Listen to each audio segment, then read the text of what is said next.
যেই মা তোমার এই পৃথিবী দেখাইতে 10 মাস 10 দিন নিজের গর্ভে রাখছে, বিশ্বাস করো সেই মায়ের ভালোবাসা কখনো মিথ্যা হইতে পারে না। তোমার জন্মের পর থেকে নিয়ে যেই মানুষটা সারাটা জীবন তোমার পাশে বটগাছের মতো ছায়া হয়ে আছে, সেই বাবার ভালোবাসা কখনো স্বার্থের জন্য হইতে পারে না। তাই বাবা মারে প্রচুর ভালোবাসো, ততটুক ভালোবাসো যতটুক ভালোবাসলে এই সমাজে আর বৃদ্ধাশ্রম থাকবে না।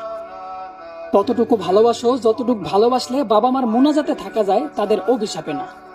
কারণ এই সমাজে ভালোবাসার মতো অনেক ছেলে আছে ভাই, কিন্তু ভালোবাসা পাওয়ার মতো তাদের বাবা মার এই পৃথিবীতে নেই।